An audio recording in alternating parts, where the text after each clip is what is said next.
भारत शांति चाहता है, लेकिन भारत उकसाने पर हर हाल में यथोचित जवाब देने में सक्षम। दोस्तों, स्वागत है आपका हमारे चैनल पर। अनलॉक का फेस 1 30 जून को खत्म हो जाएगा और उसके अगले दिन से अनलॉक का फेस 2 शुरू हो जाएगा, जिसमें सरकार और भी छूट देने की तैयारी में लगी है।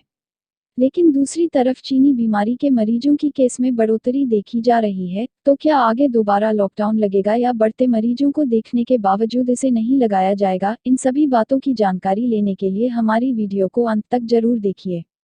लेकिन पहले एक बार चीनी बीमारी से संक्रमित के आंकड़े देख लेते हैं। अब तक 4,40,000 केस हो चुके हैं, 24 घंटे में 13,548 मरीज बढ़े हैं और यह संख्या पिछले 5 दिन में सबसे कम है और 10,880 संक्रमित भी ठीक हुए हैं। आज हम देखेंगे, अगर यह चीनी एप्स आपके फोन में है तो फौरन हटा दे, वरना हो सकता है बड़ा नुकसान। और जापान को पीछे छोड़ते हुए दुनिया के टॉप 3 देशों में शामिल हुआ भारत, जानिए विस्तार से। आगे देखिए, अगर चीनी बीमारी से बचना है तो खाएं यह 8 चीजें, आपको कुछ नहीं होगा। साथ ही साथ इन देश के गद्दारों ने जलाया देश के झंडे को, किया तिरंगे का अपमान और चीन को भारत की धमकी, कहा सीमा पर कुछ भी किया तो कर देंगे बुरा हाल। और साथ ही बन गई है चीनी बीमारी की दवा, आज से बाबा रामदेव करेंगे बिक्री चालू। सभी खबरों को विस्तार से जानने के लिए वीडियो को देखते रहिए दोस्तों। लेकिन उससे पहले इस वीडियो को बनाने में मुझे बहुत मेहनत लगती है और इस मेहनत के लिए वीडियो को आप एक छोटा सा लाइक जरूर कर दें। फटाफट से ले चलते हैं आपको हमारी आज की सबसे पहली खबर की तरफ। अगर यह चीनी एप्स फोन में है तो फौरन हटा दे, वरना हो सकता है बड़ा नुकसान।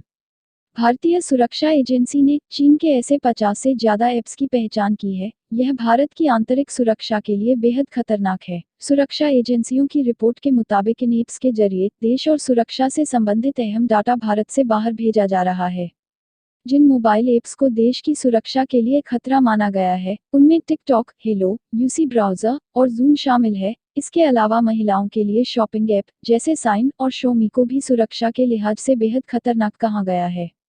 मामले से जुड़े एक जानकार का कहना है कि टिकटॉक, हेलो, यूसी ब्राउजर और जूम को आप मनोरंजन के लिए इस्तेमाल करते हैं, लेकिन सभी ऐप्स आपके फोन के लोकेशन और आपके द्वारा इस्तेमाल होने वाली सभी ऐप्स और अहम जानकारियां चुपके से आपके पास स्टोर करते हैं। ऐसे में जितने भी भारतीय यह ऐप इस्तेमाल कर रहे हैं, इनकी हर एक बात यह कंपनियां आपके पास डाटा रखते हैं।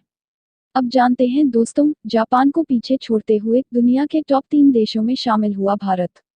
भारत दुनिया का दूसरा सबसे बड़ा स्टील उत्पादक देश बन गया है। वर्ल्ड स्टील एसोसिएशन के अनुसार स्टील उत्पादन में चीन पहले स्थान पर है। टॉप 10 स्टील उत्पादक देशों में अमेरिका 8,67,000 करोड़ टन के उत्पादन के साथ चौथे स्थान पर है। उसके बाद दक्षिण कोरिया 7,25,000 करोड़ टन के साथ 5वें स्थान पर है। रूस 7,17,000 करोड़ टन के साथ 6ठे स्थान पर है। जर्मनी 4,24,000 करोड़ टन के साथ 7वें स्थान पर है। तुर्की 3,73,000 करोड़ टन के साथ 8वें स्थान पर है। ब्राजील 3,47,000 करोड़ टन के साथ 9वें स्थान पर है और ईरान 2,05,000 करोड़ टन के साथ 10वें नंबर पर आता है। अन्य देशों में इटली ने बीते साल 2,43,000 करोड़ टन का स्टील उत्पादन किया, फ्रांस में 1,54,000 करोड़ और स्पेन ने 1,43,000 करोड़ टन का उत्पादन किया। रिपोर्ट के अनुसार भारत का कच्चे स्टील का उत्पादन 2018 में 4.9% से बढ़कर 10,65,000 करोड़ टन रहा, जो 2017 में 10,15,000 करोड़ तथा जापान का उत्पादन इस दौरान 0.3% घटकर 10,43,000 करोड़ रह गया। इस तरह भारत में स्टील उत्पादन में जापान को पीछे छोड़ दिया है। इसी के साथ दोस्तों, इस चैनल पर हम आपको देश और दुनिया भर की सबसे बड़ी खबरें सबसे पहले बताते हैं। अगर आप भी दुनिया भर की खबरें सबसे पहले चाहते हैं तो चैनल को बिना भूले नीचे दिए लाल बटन को दबाकर सब्सक्राइब जरूर कर लें और बेल आइकन को भी प्रेस कर दें। आप जानते हैं दोस्तों, चीनी बीमारी से बचने के लिए खाएं यह 8 चीजें, इम्यूनिटी करती है स्ट्रांग।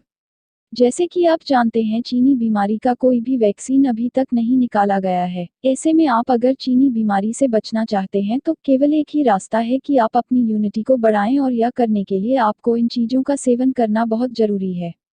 आयुर्वेद की माने तो अश्वगंधा में कई ऐसे तत्व मौजूद हैं जिससे शरीर की कई बीमारियां दूर रहती हैं। अश्वगंधा के सेवन से लंबे समय तक शरीर स्वस्थ और ताकतवर बना रहता है और बुढ़ापे के लक्षण भी दूर रहते हैं। आंवला विटामिन सी का भरपूर स्रोत होता है, जिसके सेवन करने से पाचन तंत्र सहित कई समस्याएं दूर रहती हैं। इससे त्वचा चमकदार बनती है और दूरियां की समस्या खत्म हो जाती है। इसके नियमित सेवन से इम्यून पावर मजबूत बनता है। इसके साथ ही इलायची, दूध, बादाम, केला और कीवी का सेवन भी ह्यूमिडिटी को अच्छा करता है। इस वीडियो को देखते रहिए दोस्तों, क्योंकि आगे आने वाला है। इन देशों में 35,000 के बराबर है 100 रुपए आप भी हो सकते हैं अमीर। मगर उससे पहले देश के गद्दारों ने जलाया देश के झंडे को, किया तिरंगे का अपमान। राजधानी लखनऊ में कुछ लड़कों ने चाइनीज ऐप टिकटॉक पर वीडियो बनाने के लिए देश का झंडा ही जला दिया और देश विरोधी नारे भी लगाए। मिली जानकारी के अनुसार यह लड़के रविवार यानी 21 जून को देर शाम वीडियो बनाते हुए देश के राष्ट्रीय झंडे को जला रहे थे। फिर उनकी इस करतूत पर जब लोगों ने विरोध किया तो उन लड़कों ने उल्टा लोगों पर ही हमला कर दिया था।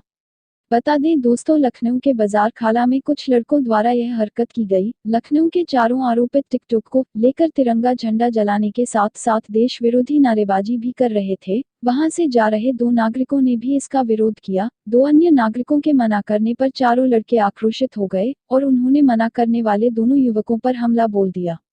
अब चलते हैं अगली खबर की तरफ। चीन को भारत की धमकी, कहां सीमा पर कुछ भी किया तो कर देंगे बुरा हाल। लद्दाख सीमा पर हिंसक झड़प के बाद से ही भारतीय जवानों को सीमा पर हथियार प्रयोग करने की छूट दे दी गई है। ऐसे में चीन की बौखलाहट दिखने लगी है। बता दें कि लद्दाख में चल रहे तनाव के बीच भारतीय सैनिकों को लाइन ऑफ एक्चुअल कंट्रोल पर असाधारण परिस्थितियों में हथियार के इस्तेमाल की छूट मिलने से चीन की सरकारी प्रोपेगेंडा अखबार ग्लोबल टाइम्स भड़क उठा है। वहीं इसके साथ ही चीनी अखबार ने धमकी दी कि अगर भारतीय सैनिकों ने गोली चलाने की हिम्मत की तो हम इसका मुंहतोड़ जवाब देने के लिए सक्षम हैं। चीनी अखबार ने वर्ष 1962 के युद्ध की याद दिलाते हुए कहा कि आज चीन की सेना और अर्थव्यवस्था दोनों ही भारत से ज्यादा मजबूत है। अगर गोली चलाने का आदेश सच साबित हुआ तो भारतीय सीमा पर दोनों सैनिकों के बीच हुए विश्वास बहाली के समझौते का गंभीर उल्लंघन होगा और जवाब चीन भी देगा। अब जानते हैं दोस्तों, इन देशों में 35,000 के बराबर है भारत के 100 रुपए आप भी हो सकते हैं अमीर। अगर आप भी कहीं विदेश जाने का सोच रहे हैं तो हम आपको उन खूबसूरत देशों के बारे में बता देते हैं जहां भारतीय रुपए आपको अमीर होने का एहसास कराता है। पहला, इंडोनेशिया। भारत का 1,207 रुपए इंडोनेशियन रुपए के बराबर है। दूसरा, वियतनाम। भारत का 1,355 रुपए वियतनाम डॉलर के मुताबिक है। कंबोडिया। भारत का 1 रुपया 63 कंबोडियन रियाल के बराबर है। श्रीलंका। भारत का 1 रुपया 2.5 श्रीलंकन रुपए के मुताबिक है। नेपाल। भारत का 1 रुपया 1.60 नेपालियन रुपए के बराबर है। जापान, जहां एक भारतीय रुपया 1.70 जापानी येन के बराबर है। आगे देखेंगे दोस्तों, बिना गारंटी के मिलेगा लाखों का लोन, सरकार कर रही है तैयारी। मगर उससे पहले दोस्ती के आड़ में चीन ने दिया नेपाल को भी धोखा, लूट ली यह जमीन। भारत के साथ काला पानी और लिपुलेख का सीमा विवाद मुद्दा उठाने वाले नेपाल के पीठ में चीन ने चुरा गुफा है। चीन ने नेपाल के रुई गांव पर बीते 3 साल से कब्जा किया है और इसे छोड़ने को राजी नहीं है। बीते कुछ समय से भारत के खिलाफ एक के बाद एक कदम उठाने वाले नेपाल के शर्मा ओली सरकार ने चीन के इस नापाक हरकत पर अपनी जुबान बंद कर ली है। भारत के खिलाफ अक्सर बयानबाजी करने वाले नेपाल की कम्युनिस्ट पार्टी ने भी इस पूरे मामले पर चुप्पी साध रखी है। लगभग 60 साल तक रुई गांव नेपाल के अधीन रहा है। अब इस गांव में रहने वाले गोरखा चीन के दमनकारी शासन के अधीन आ गए हैं। नेपाल अखबार के अनुसार रुई गांव वर्ष 2017 से तिब्बत के स्वायत्त क्षेत्र का हिस्सा बन गया है। इस गांव में अभी 72 घर हैं। पतंजलि ने बना दी चीनी बीमारी की दवा, रामदेव बाबा ने लॉन्च में बताया अब सबको बचा लेगी यह दवा। पतंजलि आयुर्वेद में चीनी बीमारी के लिए आयुर्वेदिक दवा बनाने का दावा किया है। संस्थान के ओर से हरिद्वार में मंगलवार दोपहर 12 बजे दिव्य कोरोनिल टेबलेट लॉन्च की गई। योग गुरु रामदेव और पतंजलि सीईओ बालकृष्ण ने इस दवा के क्लिनिकल ट्रायल के नतीजे सामने रखे। यह दवा पतंजलि रिसर्च इंस्टीट्यूट और national institute of medical science Jaipur ने मिलकर बनाई है। कंपनी का दावा है कि कोरोनिल का क्लिनिकल कंट्रोल ट्रायल अंतिम दौर में है। फिलहाल इसका प्रोडक्शन हरिद्वार की दिव्य फार्मेसी और पतंजलि आयुर्वेद लिमिटेड कर रही है। अब जानिए दोस्तों, बिना गारंटी के मिलेगा लाखों का लोन, सरकार कर रही है तैयारी।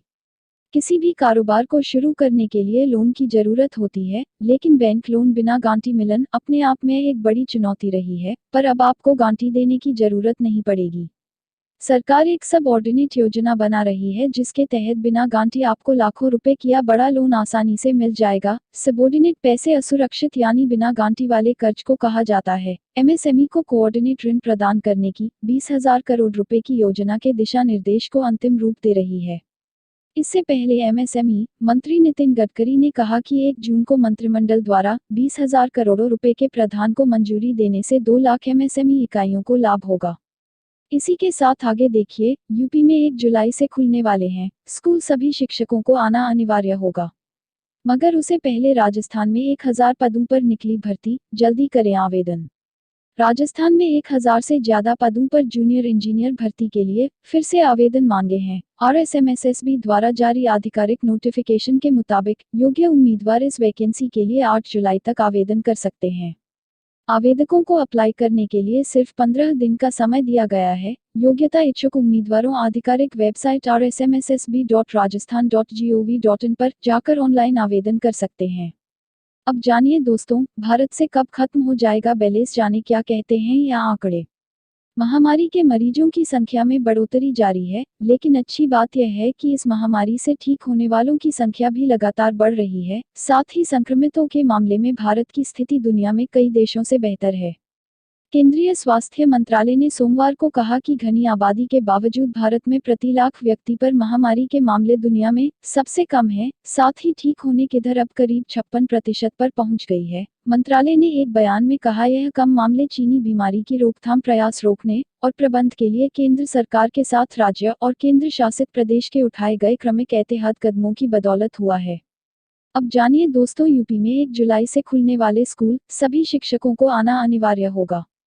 सरकारी प्राइमरी स्कूल 1 जुलाई से खुल जाएंगे, लेकिन अभी केवल शिक्षकों व प्रधानाचार्य को स्कूल आना होगा। इस संबंध में बेसिक शिक्षा महानिदेशक विजय किरण आनंद ने आदेश जारी कर दिया है। उन्होंने कहा है कि 1 जुलाई से शिक्षा व प्रधानाचार्य स्कूल में मौजूद रहकर जरूरी काम पूरा करें।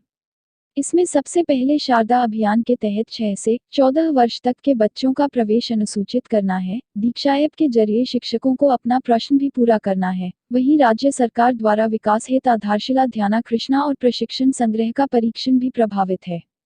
इसका परिजन 20 जुलाई से खंड शिक्षा अधिकारी 2525 शिक्षकों का बैच बनाकर देंगे। आगे देखेंगे दोस्तों, महामारी की वैक्सीन से 2.5 साल दूर है दुनिया, WHO एक्सपर्ट की चेतावनी। उससे पहले जानिए दोस्तों, भारत का 3 लाख करोड़ का कारोबार चीन पर निर्भर। अगर किसी भी चीज पर आपके निर्भरता हद से ज्यादा बढ़ जाती है तो आपका आसानी से इस्तेमाल कर सकते हैं। भारत और चीन के मामले भी कुछ इसी तरह है। फार्मा प्रोडक्ट के मामले में भारत की चीन पर निर्भरता इतनी ज्यादा बढ़ गई है कि अब वह इसका गलत फायदा उठाने लगा है। खासकर लद्दाख गलवान घाटी घटना के बाद उसने आक्रमण रुख अपनाया है। भारत हर साल लगभग 3 लाख करोड़ की दवा तैयार करता है। दवा तैयार करने के जरूरी स्टार्टिंग मटेरियल API के लिए भारत बहुत हद तक चीन पर निर्भर है। भारतीय कंपनियां 70% API की जरूरत चीन से आयात कर पूरी कर दी है। कुछ दवाओं के लिए यह 90% तक है। ऐसे में यह कहना मुश्किल है कि भारत पूरी तरह से चीन अपनी निर्भरता समाप्त कर देगा। आज के लिए बस इतना ही दोस्तों। ऐसे ही खबरों के लिए हमारे चैनल को सब्सक्राइब कर दें और अगर आपका कोई भी सवाल है तो नीचे कमेंट में जरूर पूछें। Thank you so much for watching this video.